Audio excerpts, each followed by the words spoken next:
Good morning everyone, and welcome to our session on Community Voices, to those of us who are joining us in the room and also to those who are joining us online. May I start by acknowledging the First Peoples of the nations around the world and acknowledge their elders past and present and their deep cultural and spiritual connection to the lands in which we all live and breathe. Our session today is around Community Voices, and this is a project that's been established by our Australian Water Partnership to actually take a deep dive and to look at what community engagement and stakeholder engagement really should look like.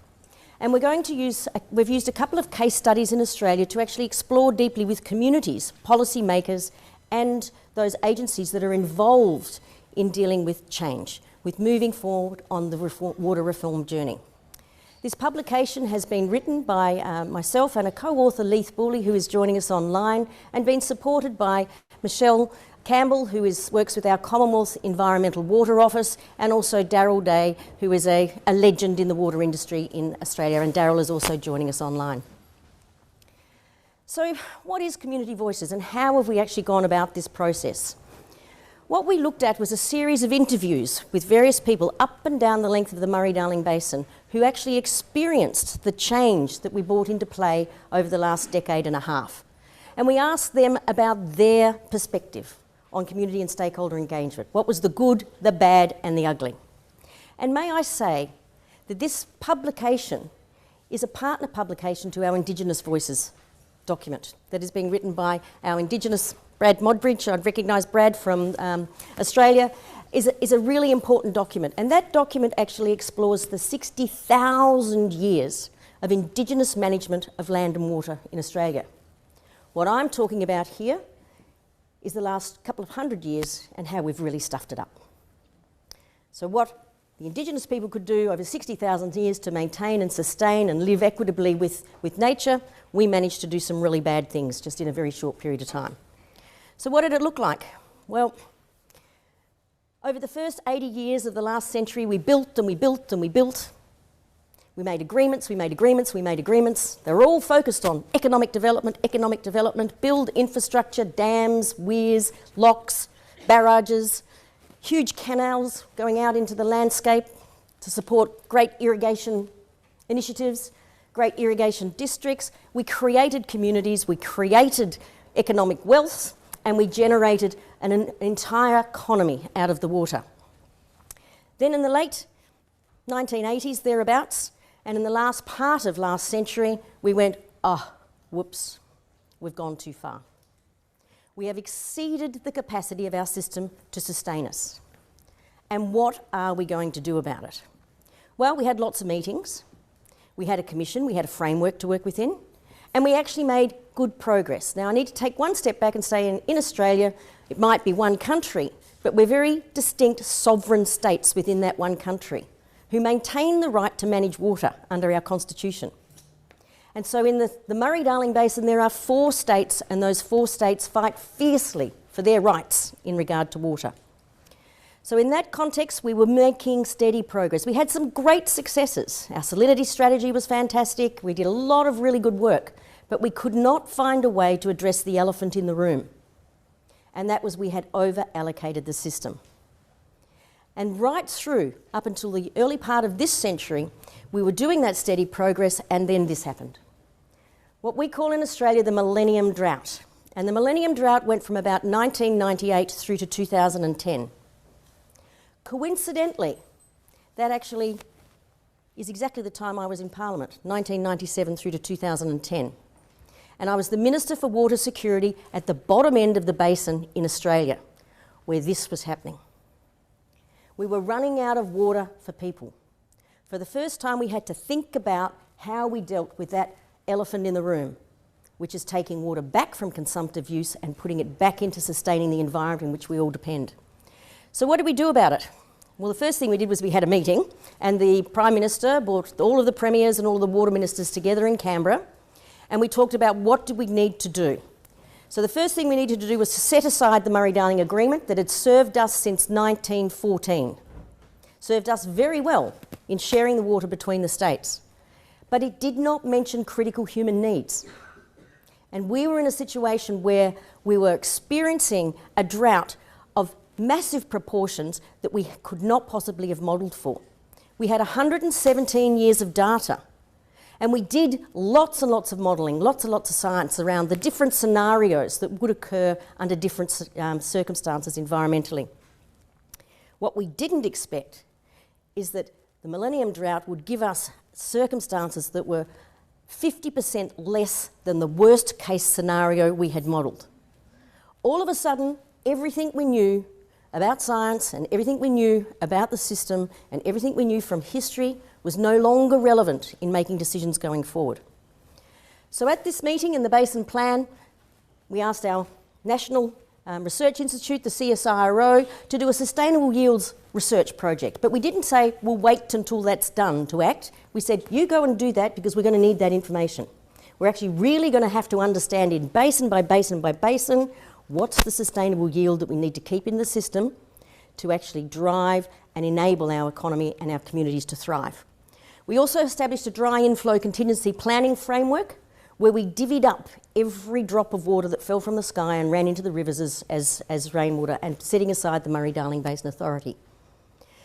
Our federal government put a big bucket of money on the table. $7 billion US, 10 million Australian dollars, was put on the table and says to the states, come around the table, let's talk about this in the national interest. What can we do in the national interest? Understanding that our federal government, our Australian government, has no constitutional powers to make the states do anything about water. So they brought us to the table, and there's an old saying, never stand between a premier and a bucket of money. And the premiers did come to the table with the water ministers, and we decided that it was time that we actually looked at full basin-wide planning and how we would manage the basin from top to bottom in a more integrated fashion. And we would deal with over-allocation in that process.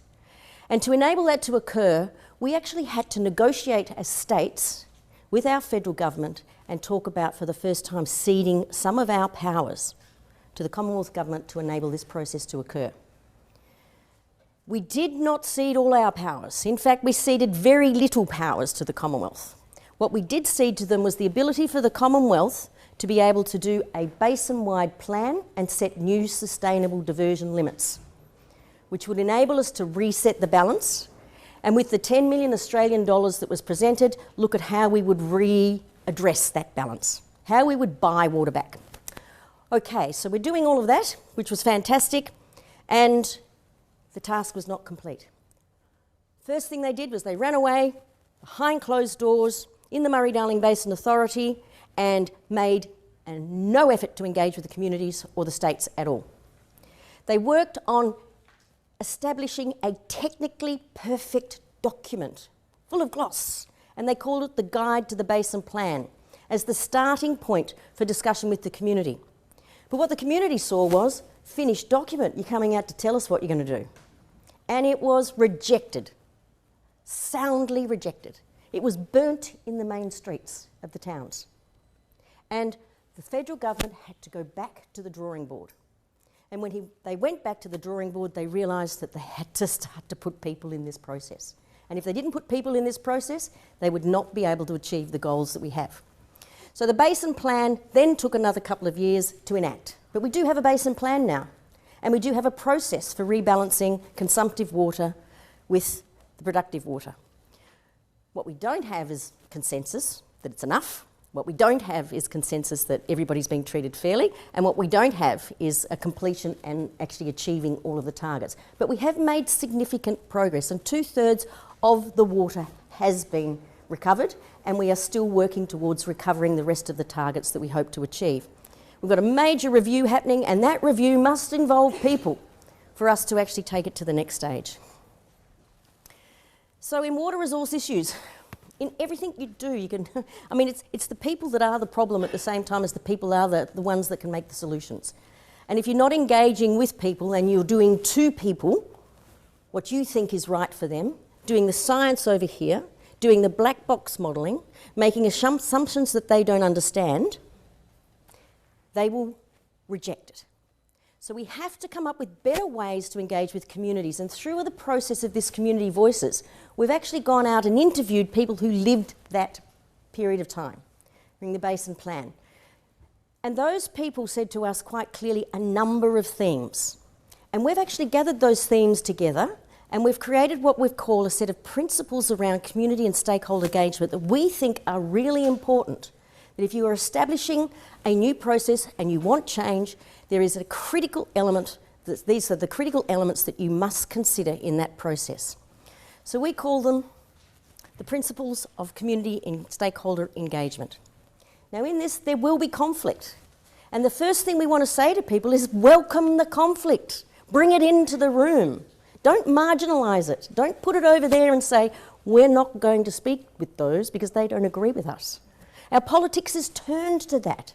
Our politics these days, and in our country, and you see it around the world, where politicians are protecting themselves from the bad voices, the voices that they don't think are aligned with where they're going. Those voices need to be brought into the table. If we are going to affect the kind of change that we need to affect, we must do this. We must think about bringing the people into the table. So here's our principles. The first one that we came up against was leadership. Time and time and time and time again, everyone used the word leadership.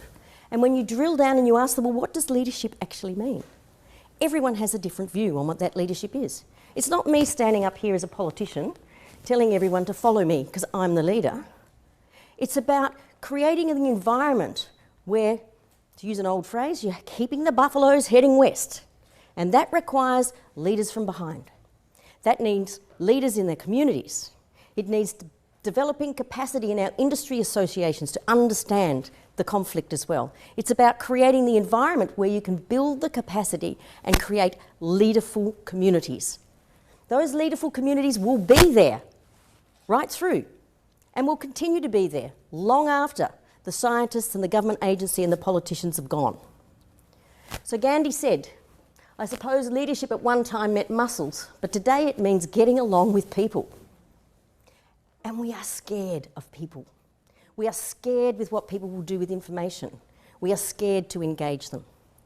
And to enable them to be engaged, we need leaders that can actually take that information in a form that is developed for their understanding or co-designed with them.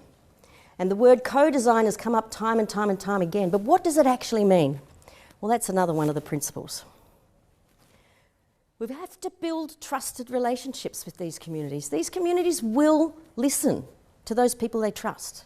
If you come and go and have a public meeting and bring all your experts in, stand them up the front, and they tell you what your problem is, and they tell you that they've done the science, and they tell you that these are your options for a solution, most communities will walk away and say they don't know what they're talking about. They haven't lived here. They're not living this. They come from the big smoke. And we need to actually change that, and we need to find ways in which our scientists can become part of our communities of interest and embed themselves in the citizens' science type of approach. So engaging citizens to actually say, how do we do this better? The third one is clarity of purpose. Understand why you're doing it, what for, who has what responsibilities, and most importantly, what are the non-negotiables? You need to actually design a process of engagement that says, we're looking at this space and we need to move things forward in this space, but we also need to understand that this part of it can't change. So we'll leave that over here for the moment and let's have clarity of purpose on working on this bit. We might change that later, but at the moment we have to do this. So have clarity of purpose. Have an understanding of how the framework of engagement is going to work. Governments have become very risk averse, and I love this slide. People don't want to embrace risk, they are scared of it, and it's very risky going out into the community, very risky, because you don't know what they're going to do with the information. So having the ability then in Principle 4 is problem definition. You can't solve a problem without having agreement first on what the problem actually is. Some people might think it's X and some people think it's Y. You need to bring those people to the room and say, well, what is the problem that we need to be working on together? And get consensus on what the problem actually is. Then you need to go on a journey of joint discovery. In our Community Voices document, we talk about a clash in the Great Barrier Reef between farmers and government agency people who ran national parks. Silt coming down the rivers into the Great Barrier Reef was causing really significant damage to the reef. And everyone wanted to blame each other for who was responsible. The way we broke through that was to ensure that we could get the farmers to work with the government agencies, to work with the scientists, to co-design a project that they were part of collecting the data and the information. And whilst they didn't like the outcome of the research, neither party liked it, they couldn't fault the process.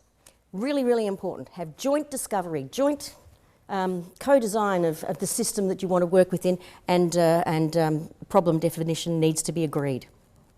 The fifth one is allow for time, flexibility and windows of opportunity. In the previous session in here, I heard one of the speakers say, never waste a good crisis. As a politician, that's my mantra. That is the opportunity you have for real change, but only if you're prepared. Only if you have that information, that knowledge and some systems in place that you can actually disseminate what was hard before, but can be elevated during a time of crisis. For example, during the Millennium Drought, when the city of Adelaide nearly ran out of water, we had been slowly progressing towards full cost recovery for pricing of water. We weren't there. But during the Millennium Drought, I tripled the price of water and everyone was prepared to pay because it was missing. It was not there. The tap may not turn on. We're prepared to pay. So you take that opportunity and you bring that policy that politically was almost impossible to put into play before, and you put it on the table. And that enables a whole range of acceleration of the reform process, but you have to be ready. And that's where the work that you do in building the strength and leaderful communities comes into play.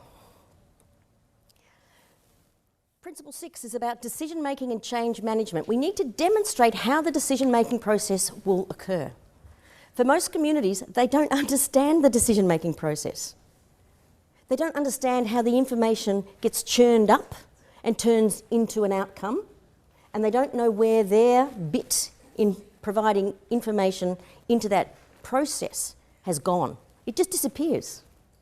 And so we need to have these feedback, these loop-around systems that enable not this to happen, but it enables communities to understand the process and to seek and contest. There's nothing wrong with contesting science. There's nothing wrong with citizens contesting science. Scientists like to be contested by their peers. They're generally not real happy with their science being picked apart by people who aren't scientists. But that contestability is really important in enabling communities to come along on the journey. They need to understand it and they need to be able to work in a safe environment where contestability is okay. So, now let's have some fun. What we propose to do now, rather than having a session where we all talk at each other, which we have had lots of, we're going to have an interactive session. This is a role play. This is about looking and doing and thinking about what it would be like to be in these positions and actually working through a process. So what we have established is a bit of an interactive role play, and it's about developing a Delta River Basin water management plan.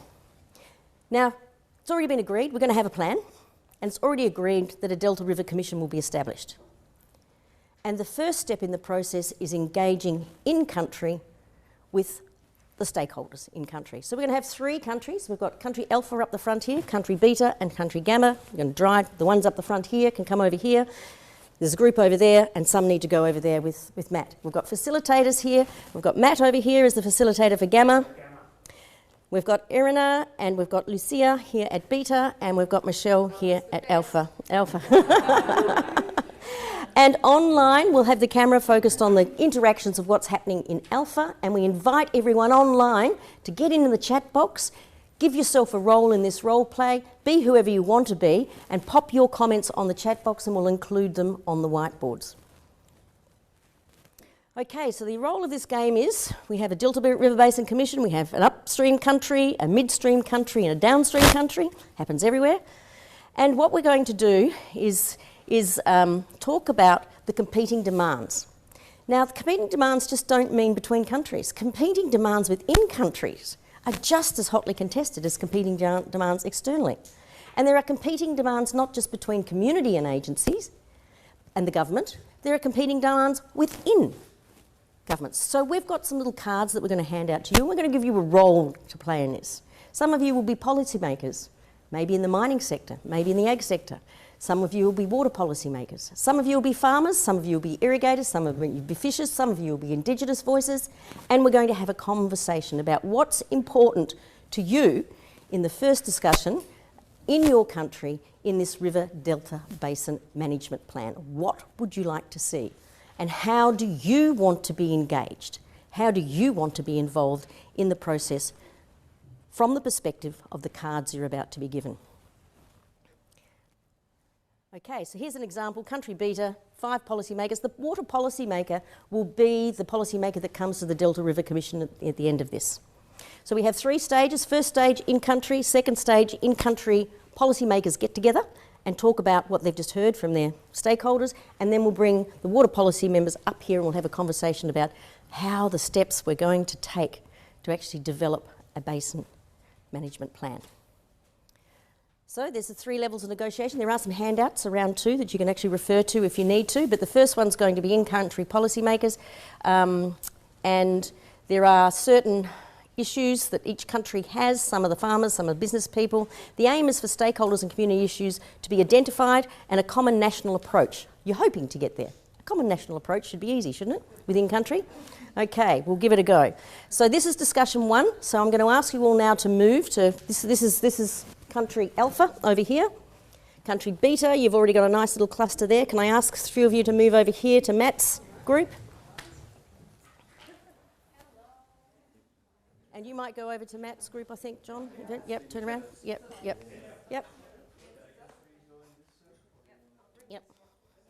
Bring the board over.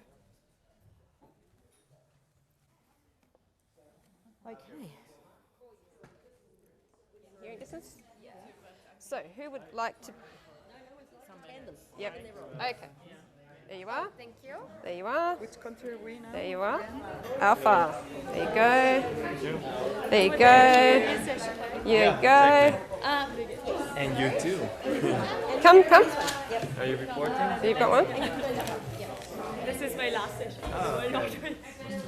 There you go. Do you want to join? We need you. We need you. Run around. No. You join. We need you. Come here. Right. Or would you have another preference? That's okay. Okay. So who's our water policy advisor? There, your country water. That's you. You're the big chief kahuna. So we are trying to negotiate within our country what the main issues are and what we're going to go to the Delta Commission to talk about. So you've all been given some cards. I might give some of you another card because we haven't got a lot of people. So think about the other person, this and this one, okay? When you're in this discussion, particularly you guys. Yeah, you guys. Yeah. No, you can have another one because you're a policy person. All right. Sorry? Yeah. Sorry, do you have a question? Yeah, maybe you'll explain it, but are we upstream country, midstream, or downstream? We are the upstream country. So we're the best country and we get to take all the water before we don't want them to have any, right? Is that right? So our discussion is we're going to talk about stakeholder community issues, what should be identified, and common national approach for transbounded water sharing should be discussed. So what is it in our water sharing agreement should we be thinking about as alpha, country alpha? What's important to us? Well, as a From your, farmer, as a farmer. I think it's very, very important for the whole country, so you can have food to eat and everything. Yeah, and we can yeah. sell food that I have enough water. Yeah, absolutely. No, you're, you're, Because because you've got to remember all this, right? You've got to go and, you need to. But you see, I'm a fisherman, and so if you take all the water, there's not going to be enough for my black bream. Oh, you don't need all the water. Okay, not all the so I need. But a little bit more than what I have right now. Okay, but the fish need lots of water for breeding and swimming and migrating. I have to worry about my farming, I like this one, right? fish are important as the environmental policymaker in this country. I think we should have enough fish for you to fish because it's your livelihood, but of course also to remain to keep some biodiversity in our country, Right. which also brings tourism, right? Tourism. I mean, that's always a risk. I'm not saying you are. So, would you like to speak up? Sorry, what was that? Yeah, I mean, like, don't you think that excessive fish farming with a lot of, Oh, so there's fish farming, so there's the two together, no? Is that what you're saying? oh, okay, you are fishing. I thought I'm the farmer. Yeah, yep. Any? Country policymaker in agriculture should be supporting farmers. Ah. I agree. I totally agree. Yeah, that's very important. So how do we find all the farmers? How do we talk to them about this? Is it just you who thinks like this, or do all the farmers think like this? Do they all want more water? Yeah, Are you sure? yeah. How? I want to advocate for urban dwellers. I mean, 80% of the population live in cities. We need Yeah. water to drink. And you need food to eat that we We need produce. food. Yeah. But fertilizers are a problem because it's a big pollutant for drinkable water. So we need to work together. But do the city people really care? Do they really care? Do they? Of course, they need to have non-polluted water. I mean, your drinkable family is water. living in the city as Also, well. we need good sanitation systems. We must, give our, it's very important. I mean, we have to think 80% of the population globally lives in cities. So having the right systems, being able to give correct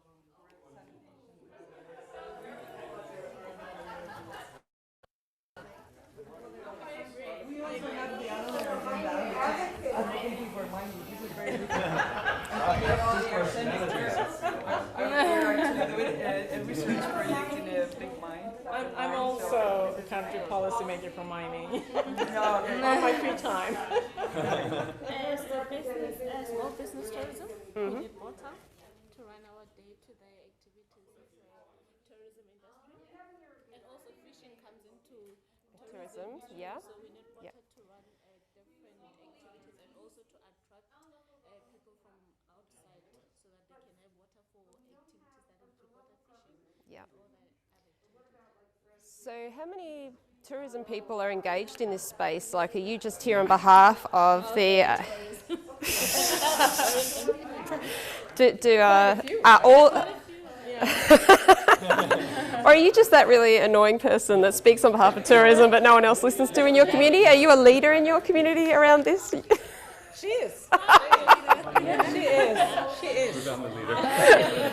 Because for like if you have a small business, it's not only about profit making. You also need to engage the communities around so that they can also like have some benefits. Not only people outside, but also the community should get benefits from me running a small business in the community. So, do we know enough about what the issues are? Like, is there enough water for the fish and the tourism and the farmers? Is there more information? No, I think there's a shortage because we are also a urban water utility, and we know this also in the different municipalities is that often when it's already being used for farming, for other purposes, we have a shortage. We need to import it from other countries to get our drinking water for you, for your small business, and for others, for all of us to survive. And may I also, So we need a bit more water. We have an annual shortage of water for the city. yeah, and may I also emphasize as an environmental advocate that it's not only about water and how we use it as people. It's also water as a beautiful, precious resource we have in our country, and we want to conserve our lakes, this river, and it's not only an input for economic activity.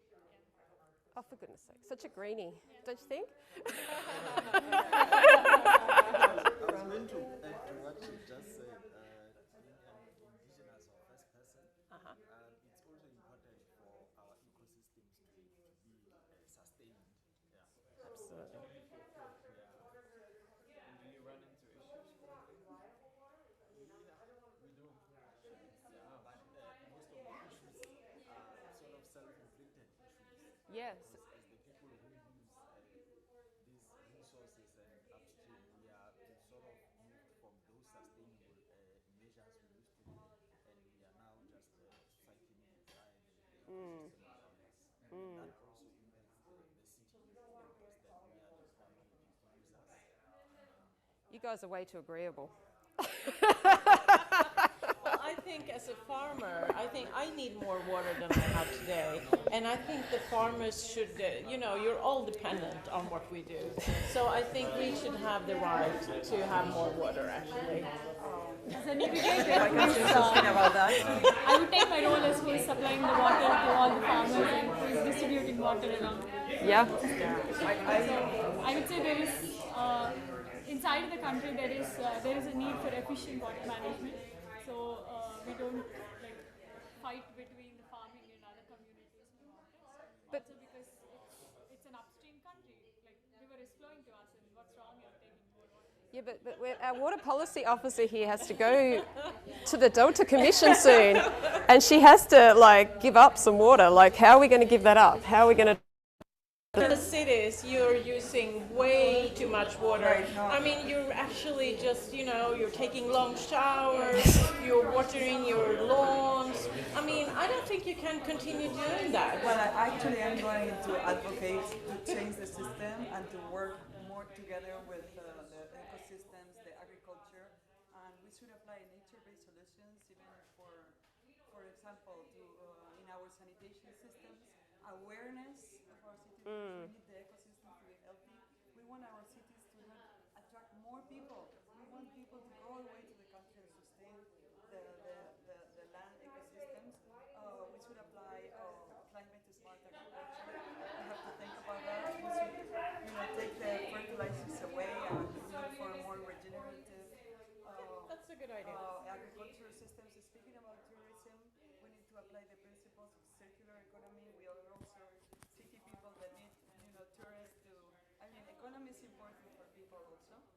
People have to sustain themselves, so we have to look for systems that, where people can work together from all walks of life, from the sustain natural systems, and also the sustain the economic activity.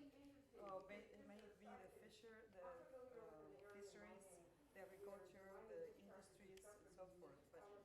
But definitely the principles of nature-based solutions. I agree. I totally agree. As the business people, I think us as the private sector, we need to come together with the other sectors, agriculture sectors, and all of the sectors to come to make a policy that we can work. That sounds like your job. we can like this fragmentation we can overcome. So we need a clear policy on how we can work together as the private sector and the public sector. That's very nice policies, and also as an environmental policy, we have to do that. But we identify that there's an absolute shortage of water. We are already importing water. So if we deliver more to those guys over there, we have to import more. And I do think someone has to reduce its activities. I think it should be agriculture and mining. And the cities. Nature-based The solutions and people mining in the is cities, just- they use so much water. Yeah. What do you have in the cities? The primary users would really like to be engaged Yes. in terms of natural-based solutions. Yes. So your Indigenous people want to be engaged in setting up your nature-based solutions. That's good. Cultural issues, just to make sure that they are very important. How many different peoples do we need to engage with around Indigenous? How many tribes have we got to talk to and to representing it in our country all across this? Well, primarily, our water usage and cultures are not too different. Yes. So maybe not a lot. Because Okay. Because do you have your own system as Indigenous people where you can distribute the information, or do you all talk together? Yeah? Okay, that's handy. They can have a representation from each tribe and then make some sort of a committee Do you think that's needed? Yeah, okay, great. Yeah, as the one who is supplying water to all these people. So I think Irrigation water. I'm supplying drinking water. I think we should not just look at the river water sources, but also depend on like whatever rainfall that is on the land. We should effectively utilize that and have local. Oh, dams you're talking about. You want to capture it? No, Dams. no. I mean, for instance, in agricultural fields, they can have local irrigation structures which can hold and capture rainwater and use it efficiently. Sounds interesting. Yeah. Okay. So I think in that way we can reduce But the we demand and also need some state money to do this. money, put money. I like this one. if you are willing to do it is cost effective. I think what we can do with the other countries is if they want more water from us, they should help invest in our water. Yeah, good idea. Very good idea. Yeah. And the Farmers Association also. They'll get more water if they make us more efficient. And they should give. So From they other should countries. invest and maybe share their knowledge on how they do it. Yeah. Oh, share knowledge. Smart. Very smart. 10 billion. Get them to do the science, and then we can use the information. Maybe. Very good. Very, very good. Maybe the Netherlands. I know they're very sort of interested. Yeah, I think we should get the Netherlands. Oh, the Netherlands. Okay. I'm not sure they're in our basin. I'm going to, for my position, IHC Delft, the institute, I'm going to advocate that some of that investment and aligning with UNESCO goes to capacity development. Sometimes the infrastructures are built and there's not enough capacities to make the right decisions for policy. Very, very interesting. Very good. That normally seem to be outside. Oh, you got a job now. You're a policy maker also. Come sit.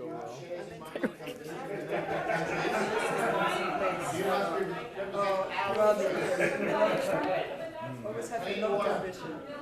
Something that maybe is sometimes missing in the political decision-making processes. That we look at, the long-term, the long-term consequences of those decisions that are made. And if we think about those long-term visions, what are some things that would be your visions for that? Well, I think that What do you think cities should look like? And then what would we need for that? well, the cities should, of course, be a lot more sustainable, a lot more aware and resilient to climate change, because we're also suffering from floods, which creates great distress among our dealers. So it's also important that we create awareness of the ecosystem that surrounds us, that protects us from those extreme climate disasters. So in that sense, awareness among our inhabitants and improving the systems from a more natural perspective.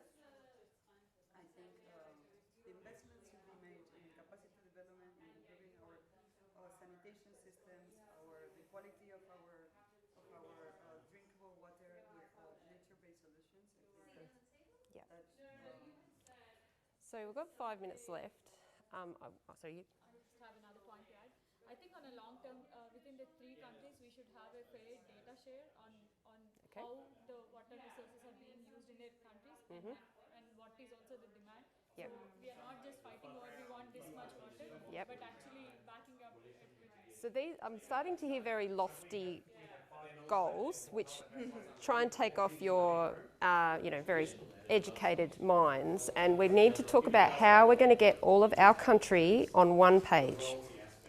How are we going to get everyone to agree so that when our delegate goes up to negotiate on our behalf, she's going with a united front, because anything that comes out of her mouth is going to be scrutinised. So we need to make sure that our community. Why did I take this card? Great. So how can we be sure that our communities, our little grey cards, are adequately heard and represented in these very sort of lofty statements? Because they're not, no offence, but they're what we think. But how do they think this way? Do they want these outcomes? Especially when there's these competing demands. what I is going to happen with the other countries is that they are going to demand that we are not sharing enough water, that we're building dams that is limiting their water supply, and that they are also getting polluted waters from us. Because, we have the industry, we have the water, the sewerage systems, and if we're discharging polluted waters, that is going down the stream. So I think that a transboundary waters commission representing all the sectors, the indigenous, the urban, from our countries, should get together with the other countries to see how we can have a balanced, harmonic share of the waters. Because I'm sure they're going to come with that demand. I would. Yeah. Have we got all the demands? Do we know all the demands in our own country? Have we got everyone here? Or is there some... Maybe we can summarize maybe what you understood from all of us. What are the issues and then what are the demands from Do you feel like you've got... Well, and also all the policy people, the red card people, do you feel like you have... Because you're going to the next stage, you're moving into the next stages of negotiations. Do you feel like you have everything from us, plebs, the community? Do you feel like you have everything you need to know to go? We can do a round of the policymakers, starting with the agriculture.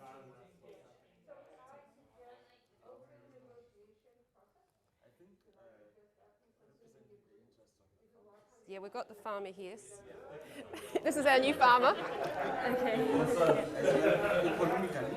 it's very critical to ensure that our farmers have enough water for irrigation. And as she mentioned, to try and do away with fertilizers, that will make it easier for us to recycle and use the water.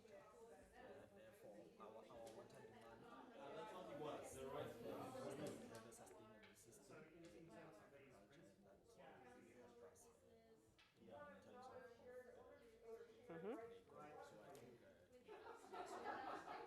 Okay. Also, we have to take into consideration that in our country, like in many other countries, water for irrigation is the main source of water consumption. Yes. Far more than even the cities. So Okay. in many countries, it's about 80%. Yes, yep, so you're the big one. Yep. Irrigation. Irrigation. Yep. I know about our country, but other countries, Which role are you speaking from? I'm speaking from the urban perspective and seeing how we can balance of course we need the food, but we need to balance the agricultural, irrigation, water consumption, and also looking at alternative crops, the pulses or other crops that are very nutritious, but we have to rethink agriculture as well. So environment policy, maybe two things. I think we need to increase water for biodiversity, and we need to increase participation from the indigenous communities. Is that the only people you need to involve participation from? Those are the only two on my radar, yes. Okay, yep. I don't hear any Okay. Okay, everyone. Time is up for your community and stakeholder engagement. Can we wind up our conversations?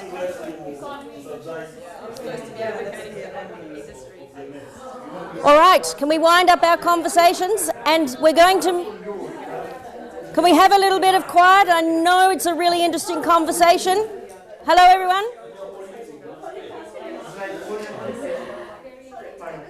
We're about to move to the very important next stage of our consultation. So we're going to have our red card people. So the people with the red cards, you are the policy makers for your country.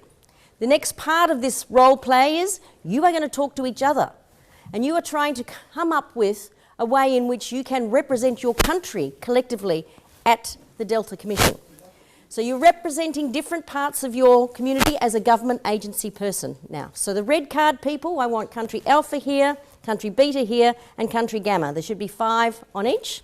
And the rest of us can stand around and keep them accountable. Make sure that they are raising the issues that are of concern to you. Okay? So we've got a country Alpha here, red card holders, country Beta here, red card holders. Just move these seats back here. Okay. So back there if you could. Yep. So back on the couch or turn around and face that way. All in this little, all the policymakers. Yep. Yeah. So you should be 5 of you. Yep. Yeah, we're here. Yep. Now here's your.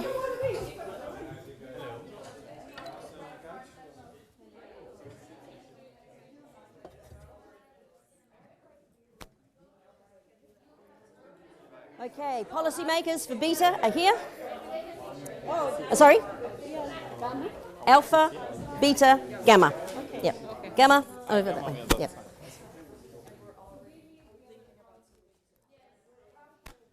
We need to bring their boards over to them if you can. So gamma's over there to make it difficult.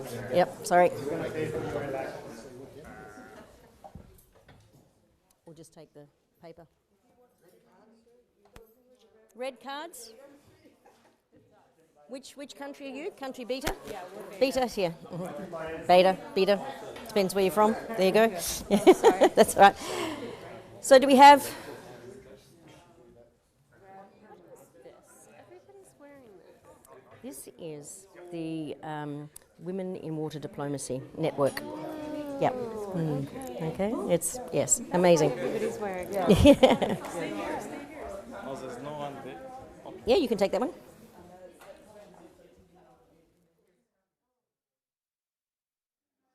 Yeah, as a country policymaker in general, but of course as a human policymaker. I mean, the cities will, well, they're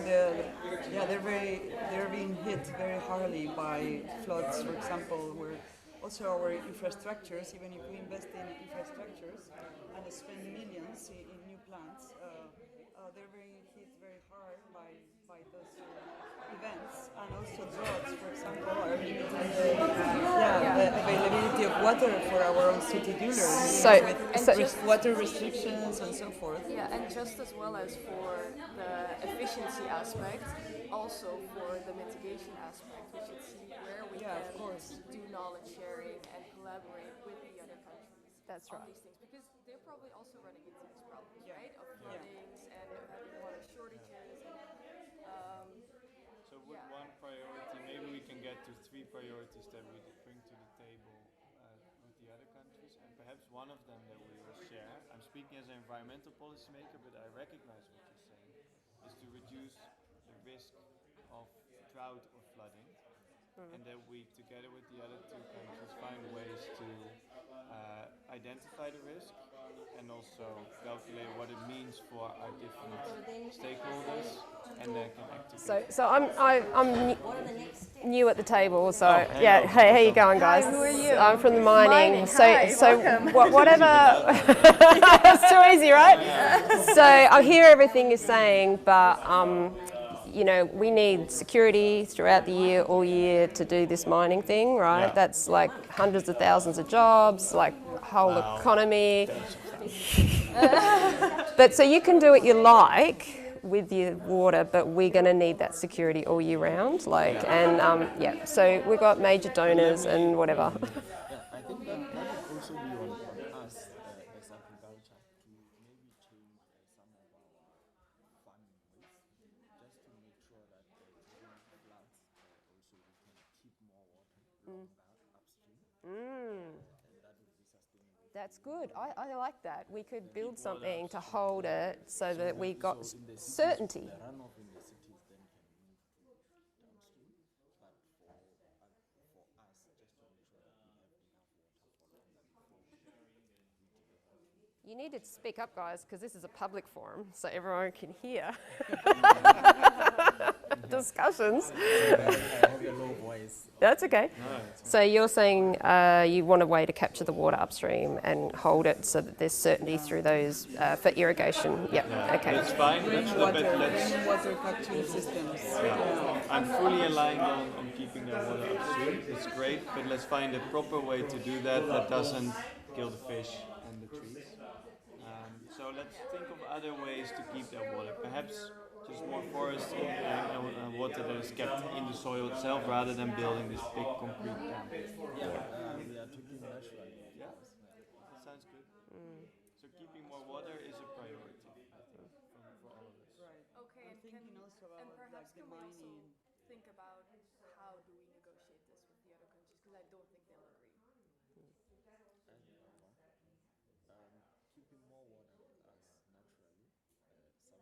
will also reduce the risk of more pollution. So by the time it gets downstream, it's less polluted. So we won't be getting a lot of pollutants. And less So we flooding. keep it and we clean it, basically. So cunning. No, and they've had maybe I think 3 floodings in the past 3 years, and we can control those floodings. We can reduce the risk of flooding in their countries. Great idea. Okay, yeah. It's a service they should. So pay how are the us. communities, the local people, leaders up in those catchments going to feel about having wet feet every year? Like, is that going to get soggy? Is that going to get, The local people in our country? Yeah. How are our people going to feel about that? Yeah, no, so we should, I mean, as an environmental policy maker, also representing the local people and the indigenous people. It's a very important point. I'm happy you're so broad-minded. I'm part facilitator, part mining. Yeah. And we should, of course, not just build a dam or a flooding area where people are living, or we should at least involve them in the process from the start and compensate them or find the right area where there's the biggest output.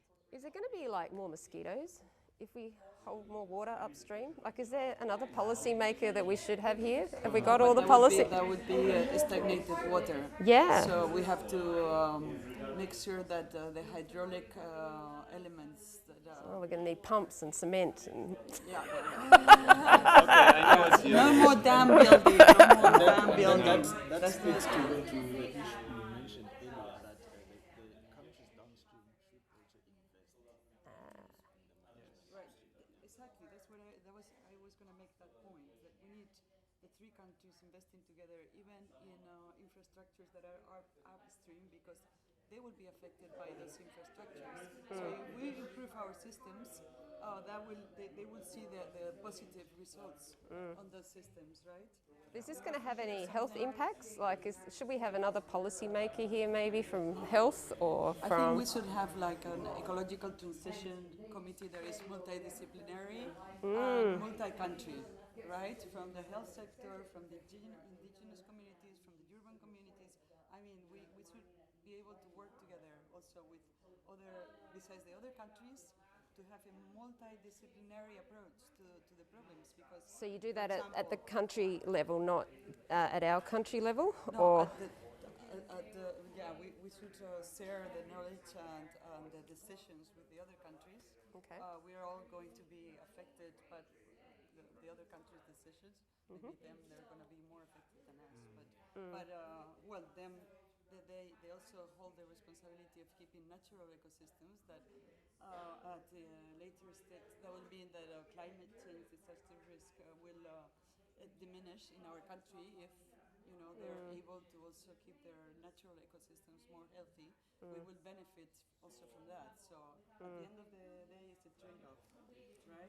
So everything's going to look a bit different, right? If we're talking about some dams and holding water in these unique ways, like is there more science or some citizens that need to be involved in that? Like, how are we going to, like, their world's going to change a bit, right? How are we going to keep them on this journey to putting all this concrete somewhere? Those other stakeholders. Well, our country members, our voters, Yeah. the people who are voting for our politicians, how are we going to keep them on this journey that we're cooking up here?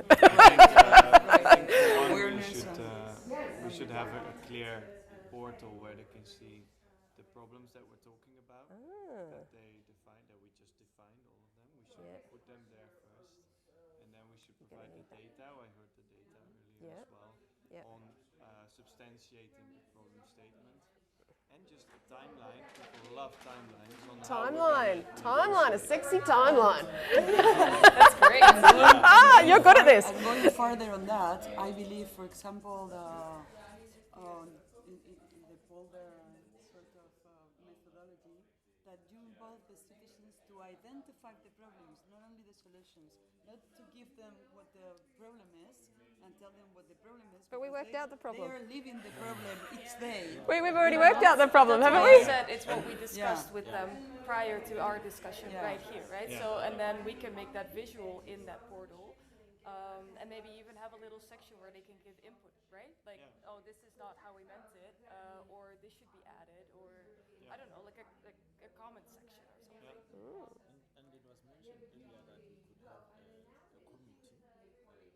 which A committee, yeah, with these groups, so that we have regular interaction with that, just to make sure that we are still communicating the right messages when we get to yeah. policy making. I think there was a committee Sorry, with all the. That's I okay. can't hear everything if I'm writing. A committee with all the stakeholder groups Yeah, and National based. national. right, with a representative from each. Yeah. These guys, see how they're leaning in? They want to be involved. They're like, tell us what's happening. Tell us what's happening. One of them's the media, and like they're like going to go away and write a story in a minute about what you just said. One way of, for me, for example, well, from the science point of view, of engaging communities is through citizen science, when the citizens can actually participate in collecting data, okay, on rainfall or whatever, you know. For example, swimmers, they take a picture every day on what they see in the when they're swimming in the sea and how many species, and then you can see the trends. So that's also a way of involving people. I'm not sure. more in- I'm not sure that data's going to cut it for me. I'm just not sure that citizen Well, I have science. some data mining. I don't know if I feel comfortable with that data. Like It should all be verified, of course. It should all be verified? By the Scientist Council, which is part of this committee of representatives. Okay. But still, you can give input. It should be. How long all this is going to take? Oh, look at the time. I'm supposed to advocate for Timeline. That's But good. mining, besides using a huge amount of, but of course we need the minerals, but besides using a huge amount of water, you know, should have a policy, and that should be the mining industry invested in that. pointing at me. Zero discharge of hazardous chemicals. That's the first thing, you know, and then a So plan who's going to of- pay for of that? What to do with the solid waste? Well, the mining. I mean, you are in the stock exchange, for God's sake. What I think might also be important to involve our stakeholders within our country is to also be transparent about the whole process of our negotiation with the other countries. Because right now we're discussing it on our national basis, right? But at some point we're gonna probably have to make concessions and have some wins here and there. But to be transparent in that whole process and also how their needs are met, or we try to meet them in that whole process. So that's the objective, of course. But how could we maybe do that? Well, we need water all year round. Portal as well in the timeline. Sorry. We need water all year round. But As well as with regular meetings with the committee. Yeah. Okay. So Oh, that but- can be part of the meeting committee with of committees. It can be part of the portal. Exactly. Yeah.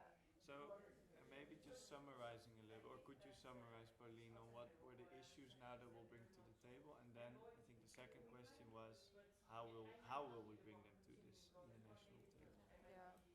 Policy of negotiation. Yeah, and we need a And with community. issues, you mean what the issues in our country What's our are? position? Yeah. Yeah. So our position.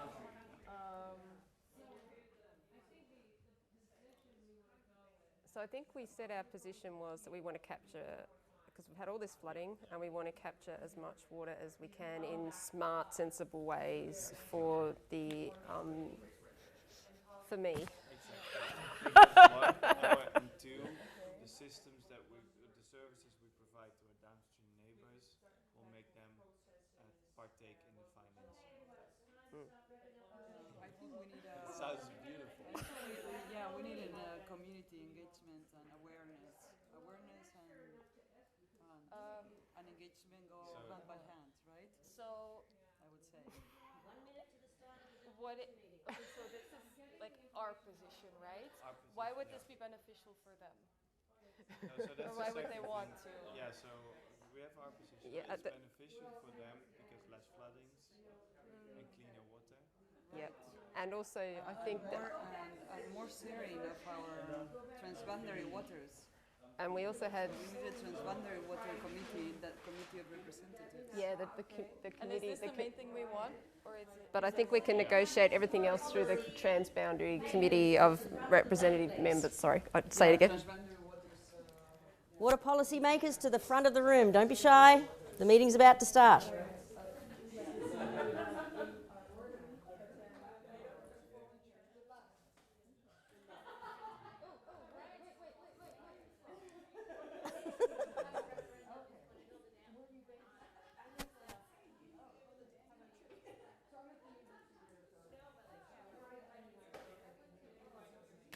Thanks.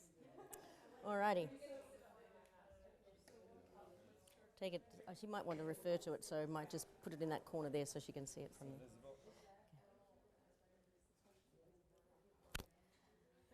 there. Okay.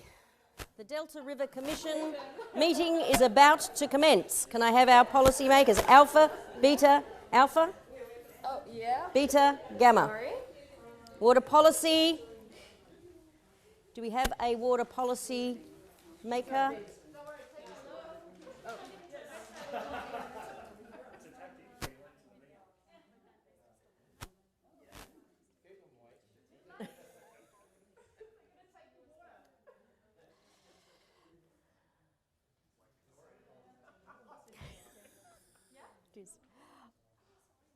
Okay, so welcome.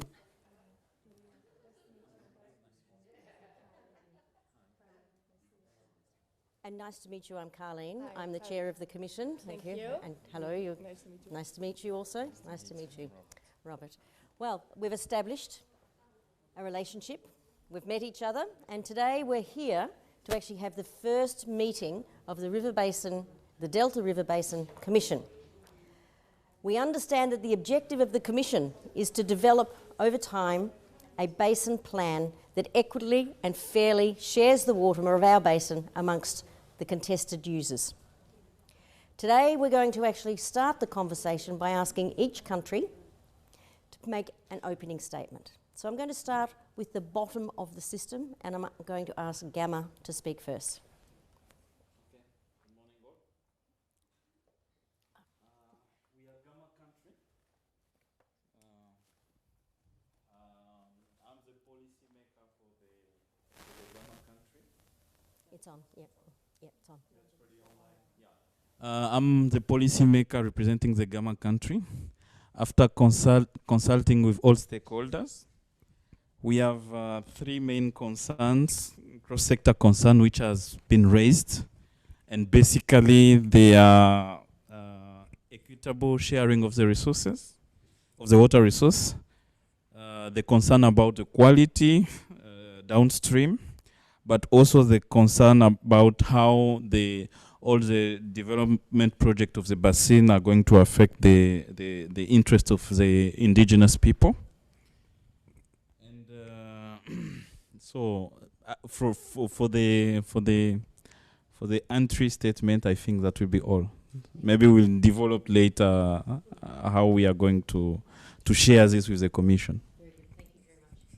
Peter, would you like to make an opening statement? Yes, thank you. So I'm representing country Beta, and I would like to acknowledge that this was not an easy process. There's a lot of different interests, knowledges and experiences which came forward, and that also makes us realize that we miss a lot of conversations with all the other stakeholders in the river basins in the different countries, and that it's very limited time that we have. We also agreed that it's very difficult for us to already make more harder policies if we don't know what are the other countries going to do and what are their interests. So I'm here to represent those different voices that I just heard, and I'm very curious and interested to hear from the others. I think it's very important that we continue to talk and come to a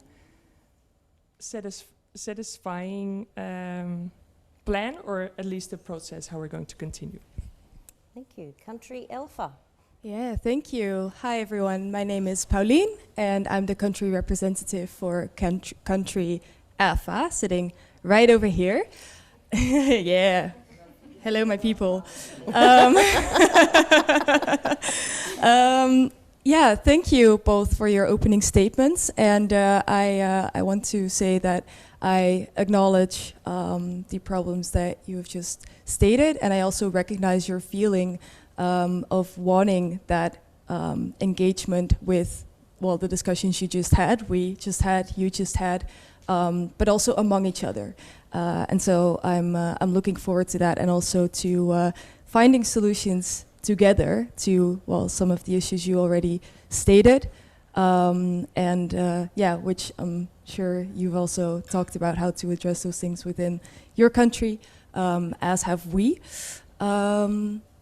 Yeah, so I think I'll leave it at that for now. And yeah, maybe, I don't know if yes. I can ask you to perhaps elaborate a bit more on those problems you stated, or if you yes. want to guide the discussion.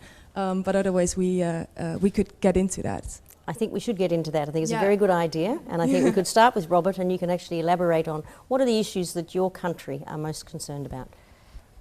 Okay. First of all, my constituency is interested in knowing what other countries are planning, because we think that whatever is being planned for the river basin, they might affect us in one way or another. So we are very interested in knowing what others are planning, so that we can try to align it with our interest. We'll also be interested in sharing information and data, so that, because we believe that decisions are well informed with data and informations. And the other wish of the constituency is that we think that it's important that we get involved in a consultative process, whereby we can define mechanisms to collaborate on the river basin plan.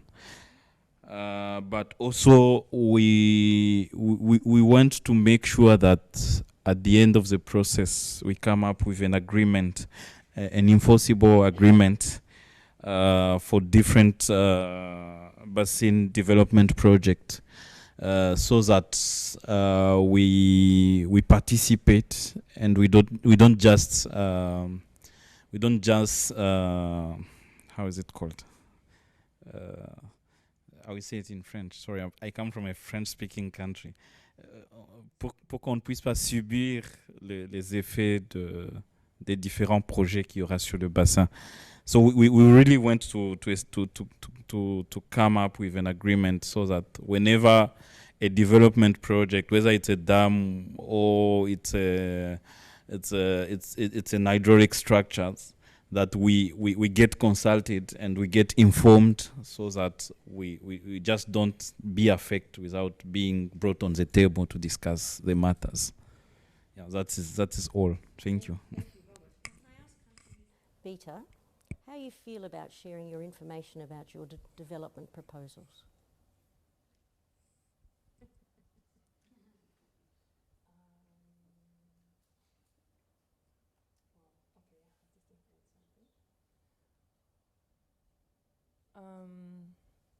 I think we also agreed upon that within our own country, that building trust takes time. One of the policymakers, Brad, said we have 3 T's, which is trusts,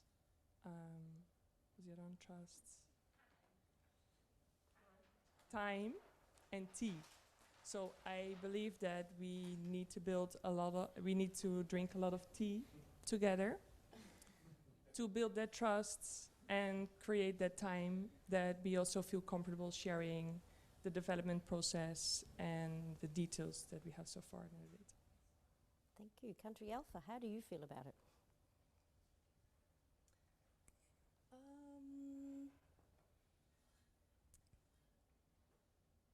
I see and recognize your need for building a relationship with trust. Over a cup of tea is always nice, of course, together. What I will already say, though, is that our country, as your countries probably, are facing several big issues. We experience a lot of flooding. Our cities are flooding. We need a lot of water for our agricultural systems. And we're trying to find ways to reduce that water footprint, but also the water risk in our countries. And that's important. And we are trying to find solutions to those issues in our country. But we also realize that we cannot do it alone, which is why it's good that we're here together right now. Yeah. So that's what I do want to share about that. Do you have any questions of Robert? Country, do you have any questions for Robert?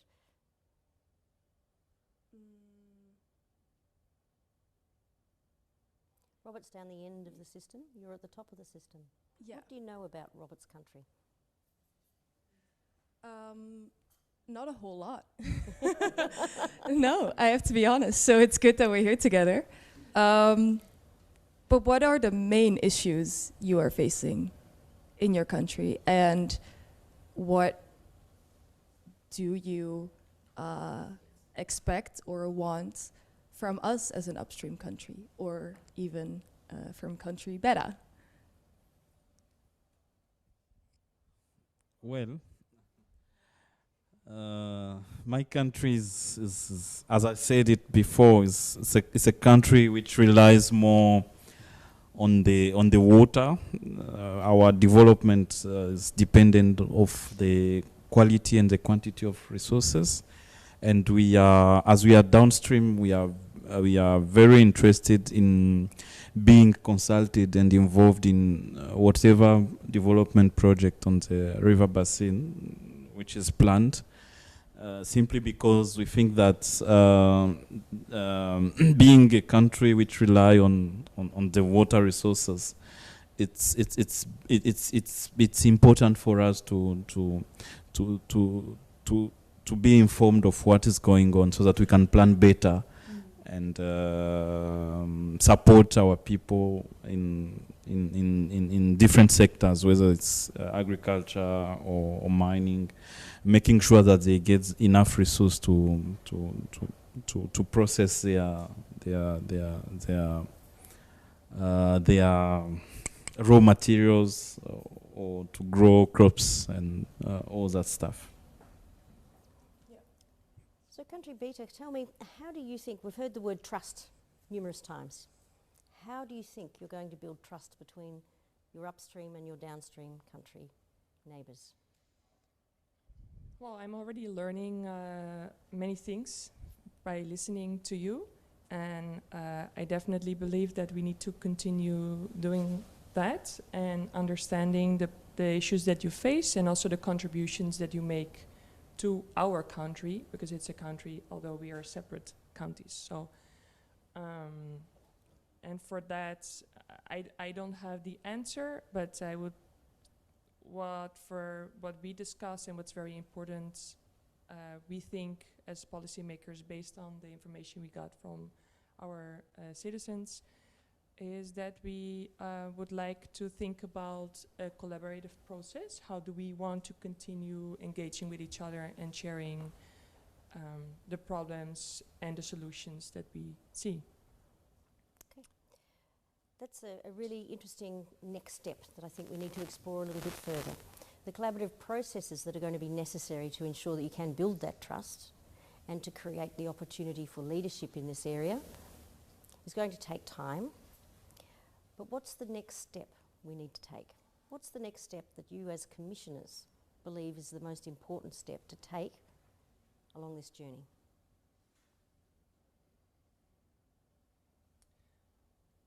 I can start. So I actually promised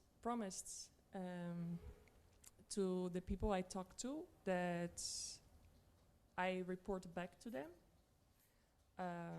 I'm also here, of course, to ensure that the sharing of water will be fair, so I have that stench.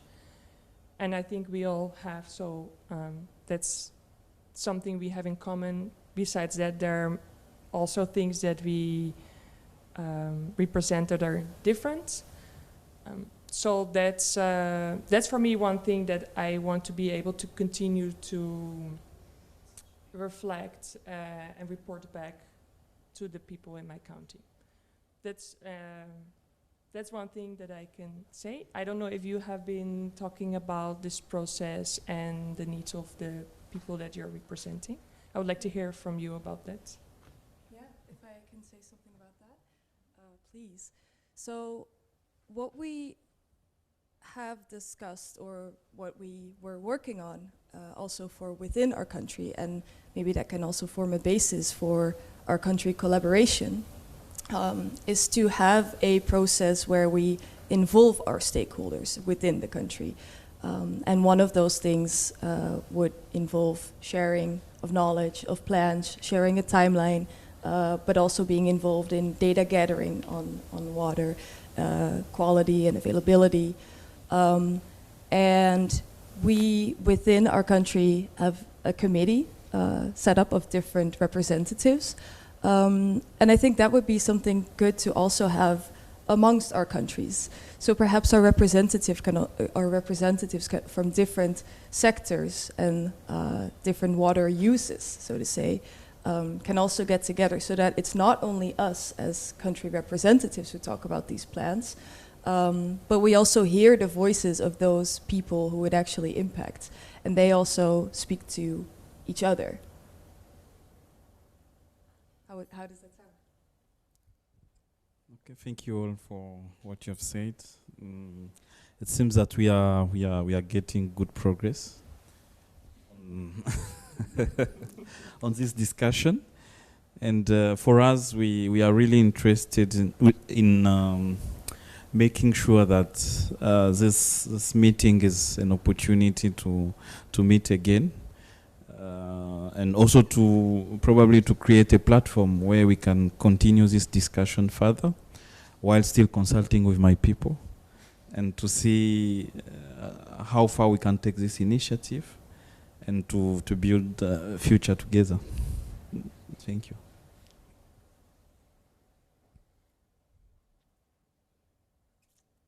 Yes, I think that's.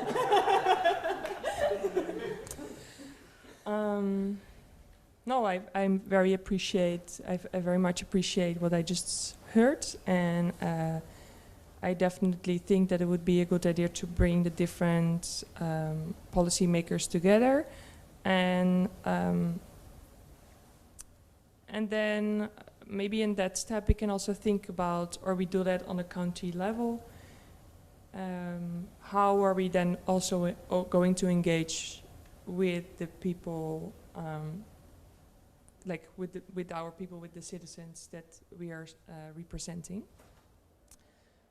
Because I think that's also very important to bring it back to that different level, and then as policymakers we can sit around the table to have to bring that knowledge and voices to the decision making or the next steps for the plan. So I think if I now think about and reflect on what you just said, and also what I bring to the table, I would like us to discuss with the policymakers, how do we want to have that decision making process within the county? How can we do that then on a larger level, and discuss with us how do we see that decision-making process on county level, and then on a higher level that feeds into the plan, to understand from each other how do we look at that process, because I had very little time to discuss the details with the people, but I know that it's important.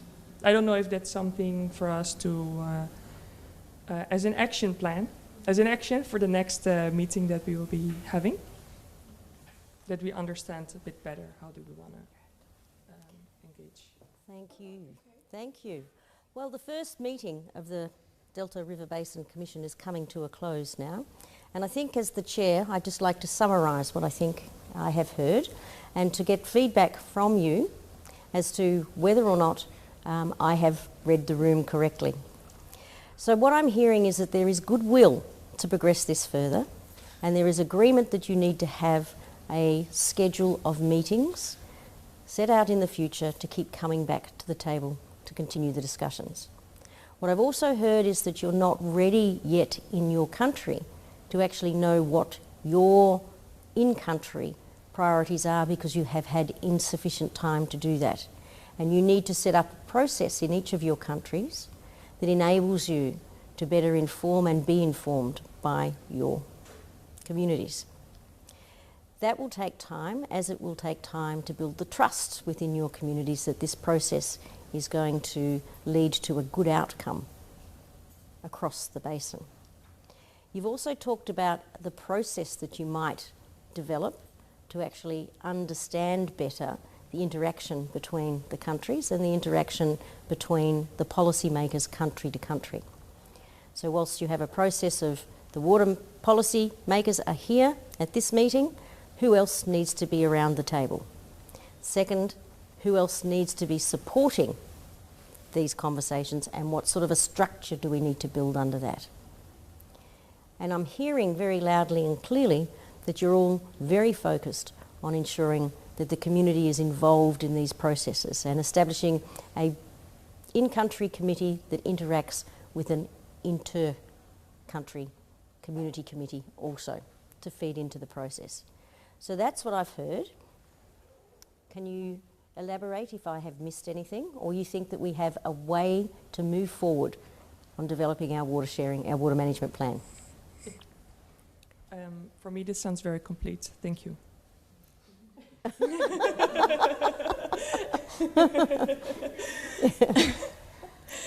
It does to me as well. I think you've summed up everything. Perhaps we haven't talked much about solutions yet, because indeed it takes time to come up with that together and to have that structure of participation from everyone. Whereas we have discussed it a little bit in our country already, but we also don't want to move forward too quickly on jumping on solutions without that involvement. So I think, yeah, in that summary, it's great that you mentioned, we want to take our time to have that involvement. As for a clear path forward, I think what would be good for a next meeting is to really prioritize the steps, or to have them in a good order. Perhaps after this meeting we can sit together and draw that up.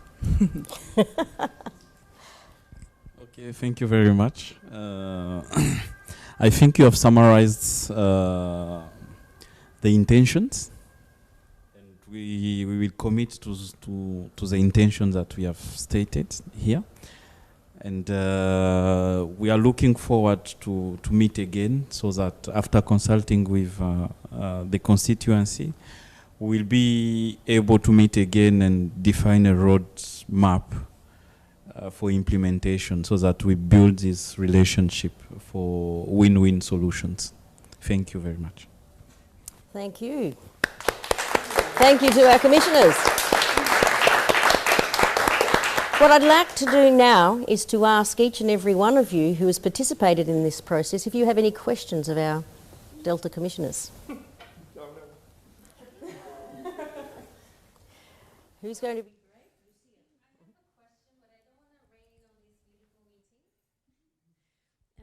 I guess my question for the policymaker of country Beta is, how do you think you will build trust and have a good relationship with country Gamma if within our country the mining policymaker did not want to share data about their discharges and wanted to treat them internally?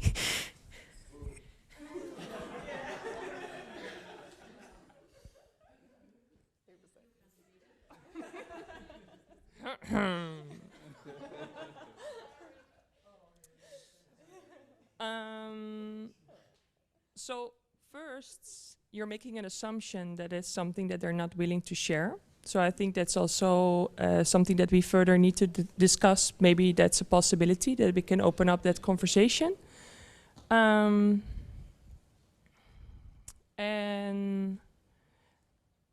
it's important that we continue to have the conversations and respect each other's needs and the experience and the knowledge that they have, because there's also a lot of data in the downstream country that might say something about our activities, and we also need to acknowledge that knowledge that's there.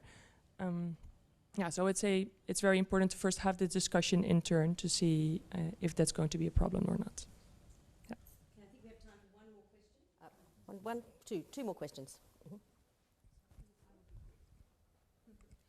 I just want to know the date of the next meeting and what the agenda is.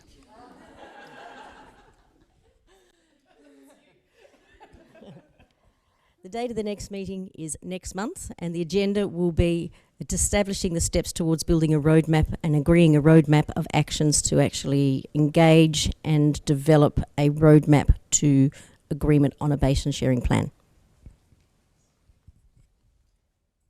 As part of the policy-making committee in Alpha country, and in this relationship of building trust and creating a transboundary water committee shared by the three countries, I was going to ask if Beta and Gamma are willing to invest in our own infrastructures, because we have to transition into a more sustainable system so that the waters going downstream won't be so polluted, and there will be more availability of water in the river basin that is going downstream. But that means that we will have to invest in the systems and the infrastructures to improve that, and therefore we are willing to know if your countries are willing to support our efforts in that investment. Fantastic. All right, well, we're just about out of time, and so I'm really unable to fully answer that question, but it is part of the process that we'll have to undertake, is to actually address those kind of questions. So when you're going back to your respective countries, those are the kind of things that you will need to lift and elevate into the action plan. And it will have to include technical working groups that actually understand the finance and the science and the researchers that can support dealing with that particular issue. Now, as you go through this process, there is going to be untold issues that are going to be raised. And if you look at the boards around the room, there are many tens of issues that have been raised by your stakeholder communities. And they're not going to be able to be dealt with through a single approach. They're all going to need different approaches, so therefore, as Delta River Commissioners, you're going to have to set up processes to be able to embrace those challenges, embrace those questions, and work through how to answer them with your policy people, with your country, and then collectively between the three countries. And the way to do that is to build trust in the relationships, so you would get your mining policymakers to come together with your ag policy makers. Where can you save water in ag that might be then available for other purposes? How can you make ag, which is the largest user of water, more sustainable through investment? So where do we need to do that investment? How do we do collectively that investment so everyone benefits and not just rely on one country to do the investment in their own country? So they're very good questions to ask. So you've got a lot of work to do, Delta Commission. And this is only the first step, but I would like to commend you on your goodwill as you walked into the room, that you were prepared to sit and listen with respect, and that you were prepared to sit and speak respectfully to each other. That's the starting point of water diplomacy, is having understanding and respect. So congratulations to you all, and congratulations to everyone in the room.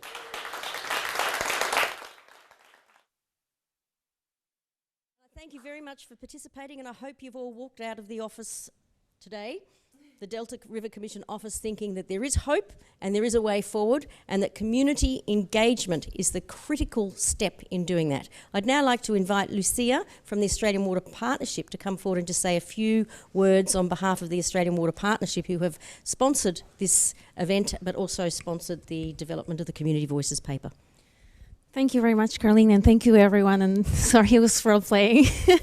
For those of you who do not know the AWP is a Department of Foreign Affairs initiative focused on water resource management. What we want is partnerships. We get requests from needs in water resource management, and we match make with Australian expertise from 230 Australian experts, such as Caroline, Michelle, Brad, who's over there, and Matt. Sorry, Matt, hi. So what we heard today is not a roadmap, even though the Delta Water Commission will follow a roadmap of their own. What we got today is a compass to guide us in the process of working together. So thank you very much, Caroline, for guiding us in this process. And I think what I'm getting from World Water Week is that we need to collaborate, we need to have that really goodwill, that trust to move forward and achieve our development goals. So thank you very much for participating, and I look forward to getting in touch with you. Thank you.